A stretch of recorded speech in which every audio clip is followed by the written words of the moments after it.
L'armée de terre cuite demeure depuis des décennies l'un des plus grands mystères de l'histoire, figé dans le temps aux côtés du premier empereur de Chine. Cette compréhension a commencé à évoluer lorsque l'explorateur Albert Lin a utilisé une technologie avancée de numérisation capable de voir sous le sol sans excavation.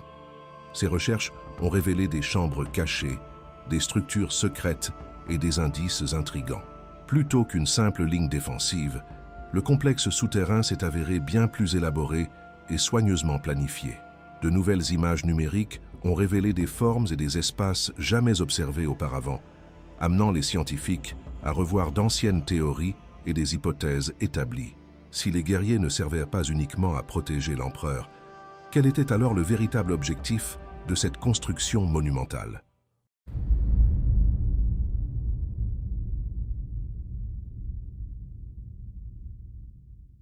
Environ 8000 figures d'argile, grandeur nature, ont été enterrées il y a plus de 2000 ans, connues dans le monde entier sous le nom d'armée de terre cuite. Placées près du tombeau du premier empereur, elles n'avaient pas seulement pour fonction de le protéger, mais aussi de préserver les plus grands secrets de sa vie et de sa mort. En l'an 221 avant Jésus-Christ, la longue période de conflit entre États rivaux prit fin. Pour la première fois, des royaumes indépendants furent unifiés sous un seul souverain. Un jeune roi accéda au pouvoir et adopta le titre de Qin Shi Huang, premier empereur. Sous son commandement, de petits États formèrent un empire unifié. Il établit des lois communes, une monnaie unique et un système d'écriture standardisé, favorisant l'intégration, l'uniformisation culturelle et le contrôle sur l'ensemble du territoire. Malgré sa puissance, l'empereur craignait profondément la mort. Il chercha l'immortalité en envoyant des expéditions à la recherche d'îles légendaires et en ingérant des substances alchimiques, sans succès. Cette peur constante le conduisit à concevoir son plus grand projet, un mausolée monumental qui reflèterait sa vision de l'éternité et de la perpétuation du pouvoir. La construction débuta à proximité de l'actuel Xi'an, mobilisant des centaines de milliers de personnes, paysans, prisonniers et artisans, contraintes au travail. Pendant près de 40 ans, ils creusèrent un vaste monde souterrain composé de chambres, de tunnels et de structures de soutien. Le complexe était comparable à une ville enfouie, remplie de vastes espaces et de passages étroits, dont la finalité suscite encore des spéculations parmi les chercheurs. Des récits anciens décrivent le tombeau comme un reflet du monde terrestre, avec des palais souterrains et des trésors destinés à garantir à l'empereur la continuité de son pouvoir après la mort.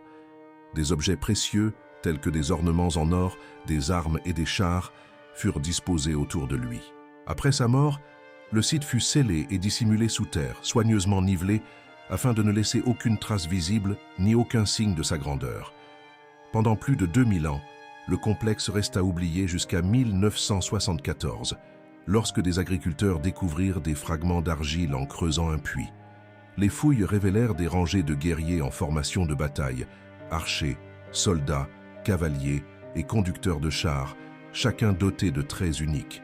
Des armes, des artefacts et d'autres figures, telles que des officiers, des musiciens et des serviteurs, furent également mis au jour, composant cette vaste armée symbolique.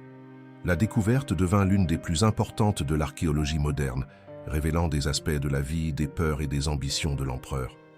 Toutefois, elle ne représentait qu'une fraction de ses secrets, indiquant que beaucoup restent encore enfouis sous terre. Des récits locaux associent le site à une malédiction, avertissant des malheurs pour quiconque perturberait le tombeau. Des agriculteurs ayant participé à la découverte rapportèrent des pertes et des difficultés, souvent attribuées à ces croyances, ce qui renforça davantage le caractère mystérieux et presque interdit du site archéologique.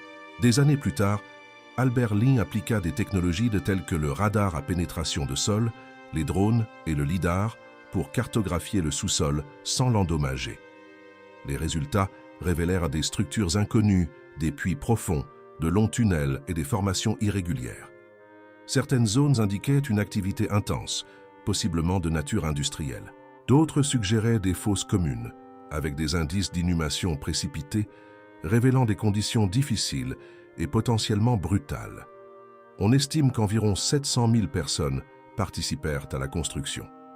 Des preuves indiquent que de nombreux travailleurs possiblement des prisonniers, furent enterrés à proximité.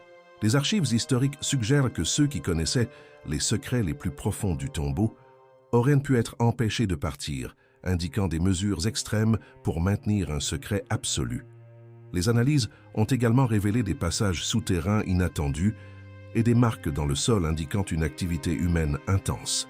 Des restes humains retrouvés sur des sites associés présentent des signes d'efforts physiques extrêmes et de contraintes, renforçant l'hypothèse du travail forcé et de conditions de survie sévères. Parmi les découvertes les plus intrigantes figure un puits profond contenant un seul individu jeune, possiblement de statut élevée, avec une flèche en bronze fichée dans le crâne. La nature de l'inhumation suggère un traitement différencié. Des archives historiques mentionnent des conflits internes après la mort de l'empereur, soulevant la possibilité d'exécution politique au sein de la famille royale et de lutte de pouvoir. D'autres indices pointent vers d'éventuels rituels ou pratiques symboliques liées à la protection spirituelle de l'empereur. Des preuves physiques suggèrent un confinement et une mort planifiée, indiquant un environnement marqué par la tension, un contrôle rigoureux et des décisions délibérées. À l'intérieur du complexe principal, des rouleaux de bambou préservés ont révélé des archives détaillées de l'époque. Ces textes décrivent des lois sévères, des punitions rigoureuses et le contrôle absolu de l'empereur. Des récits évoquent la persécution d'érudits. Environ 460 auraient été exécutés, ainsi que des autodafés destinés à éliminer les idées divergentes et à consolider définitivement le pouvoir central. Les documents incluent également des aveux forcés de travailleurs, indiquant une surveillance constante et des sanctions sévères pour des erreurs minimes.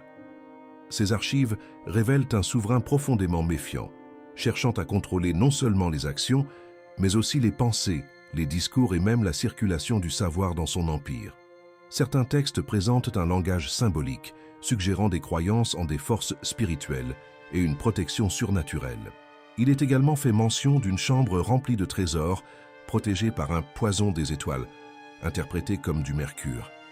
Des analyses modernes confirment des niveaux élevés de mercure dans le sol autour du tombeau, corroborant les récits anciens évoquant des rivières de ce métal liquide à l'intérieur du mausolée.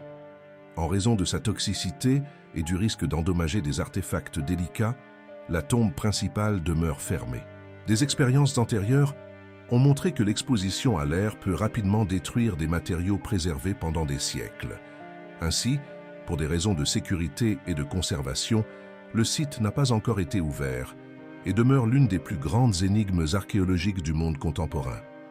L'empereur conçut son tombeau avec un soin extrême, créant un espace qui reste inaccessible jusqu'à aujourd'hui. Des milliers d'années plus tard, le monde demeure à l'extérieur, non seulement par respect, mais aussi en raison des dangers réels qui pourraient encore être dissimulés à l'intérieur, en attendant des technologies futures capables de révéler ces secrets sans provoquer leur destruction irréversible. Merci d'avoir regardé. Pendant que vous êtes ici, n'oubliez pas d'aimer et de vous abonner à la chaîne. Cliquez sur l'une des vidéos recommandées à l'écran pour découvrir davantage d'informations fascinantes. À très bientôt.